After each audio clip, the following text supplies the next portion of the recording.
የመጣንበት ያለው አካይ የኢህአዴግ አይነት ሆኖ ስም ነው የተቀየረው። ኢህአዴግን በብልጽግና ቀየረ። ብልጽግና የሚለው ራሱ የፓርቲው አወቃቀር የመጣበት መንገድ የራሱ ህጋዊነት ተጠያቂነት አለበት። ወደፊት እሱንም በደንብ ይገለጻል። በዚህ ላይም ምርጫ ቦርድ እነ ወይዘሪት ብርቱካን የሚጠየቁበት ዘመን ይመጣል። ሪሊ ብልጽግና የፓርቲው አዋጅ 1162 የምርጫ ቦርድ አዋጅ በሚፈቅደው መሰረት እንትኑን ጠብቆ ነው የመጣው የሚለው ነገር ጥያቄ አለ። በደንብ በዛ መልኩ ነው ወይ ብልጽግና ራሱ የመጣው? ራሱን እንዴት አድርጎ ወዲያውኑ ወደ ብልጽግና ቀየረ? ይሄ ተገቢ የሆነ ጥያቄ ያስነሳል። እሺ ይሁን ብለን እኮ አለፍን። ለምጣዷ ሲባል አይጧ ትለፍያል። ስለዚህ ይሄ ሲስተማቲክ የሆነ ለውጥ አልመጣም። ነገር ግን ከውስጥ የሚነሱ የውስጥ አርበኞች የውስጥ ሰዎች ለውጥ የሚያመጡ ከሆነ እንከተላቸዋለን።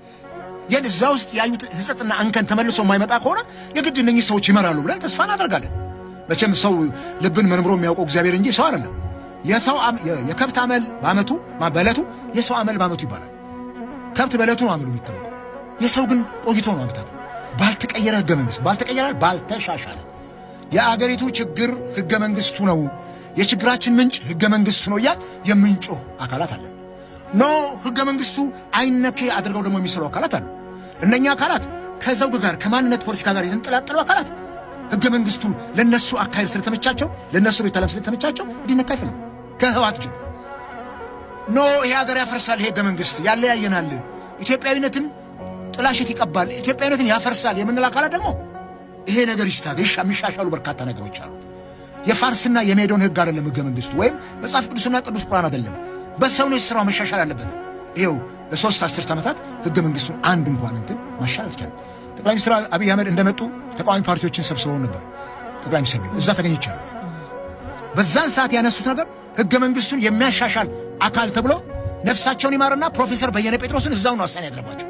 እርሶ የሚመሩት ቡድን ህገ መንግስቱን ለማሻሻል ረቂቅ እንትን ያቀርባል ተብሎ እዛ በቃ የሆነ ግርግር ተፈጠረ። በቃ ጥሩ ተስፋ ነበር የጨበት ህገ መንግስቱ ላይ መሻሻል ቢቀርባት ፖለቲካ ፓርቲዎችም ተወያይተውበት ወደ ህዝብ እናወርደዋለን። 7 ዓመት ያኔ ምን ጅምር ነገር ተደረገ? በፕሮፌሰር በየነ ምንም ኮሚቴዎች አንድ 3 ተራሶ ሌላም ኮሚቴ ነበር የተዋቀሩ ፓርቲዎች አንድ ላይ ሆነው አሉ። ኦሮሚያ የዛን ጊዜ ወደ 14 ፓርቲዎች ነበሩ። እንደውም የኦቦ ማናቸው ስማቸውን ጠርተው ለኦሮሞ ህዝብ 14 ፓርቲ ምን ያደርግለታል? ሰብሰብ በሉ፣ አንድ ላይ ሆናችሁ ታገሉ። ጥሩ እኮ ቅንነት የተሞላው እኮ ምክር ነበር። ይሄ ቢተገበር ኖሮ ቅንነት የተሞላ በፖዚቲቭ ሳይድ የምትወስጁ ግን ብቻቸውን አቶ አበባውን እኔ ጥያቄ ብቻቸውን የሚተገብሯቸው ነገሮች አሉ። ያው መልሱ ላይ የመጡበት ነው።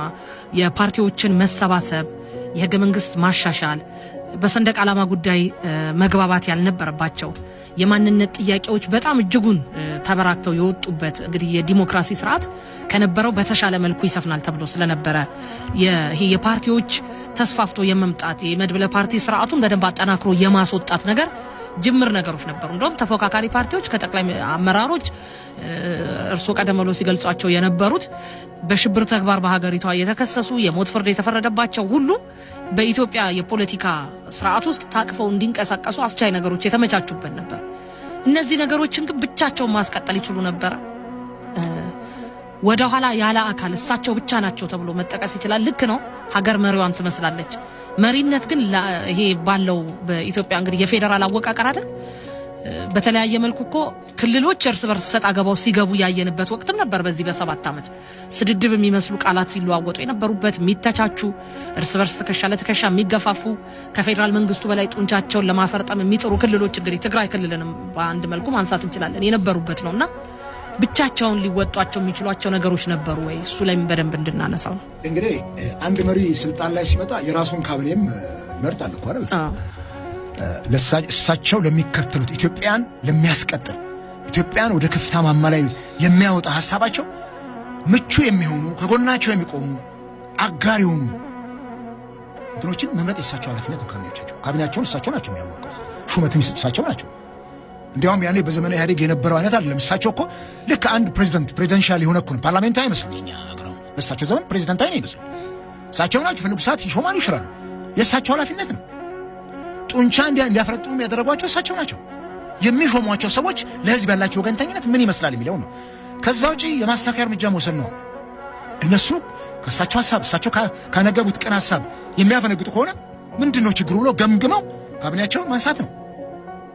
እንዴ ምንድነው እሳቸው የሾሟቸው ሰዎች አሉ እንዴ አደባባይ ላይ ወጥተው ህዝብን ከህዝብ የሚያቃቀር ጉዳይ ማዶ ለማዶ የአማራ ክልል መሪዎች ከኦሮሚያ ክልል መሪዎች ጋር ማዶ ለማዶ ሆነው ነገር ጠብ ያለሽ በዳቦ ሲመላለሱ ይሰማል እኮ እሳቸው። ልክ አይደለም ይሄ ብሎ መገሰጽ አሊያን ከቦታው ማንሳት፣ ይሄን ማድረግ የእሳቸው ኃላፊነት ነው።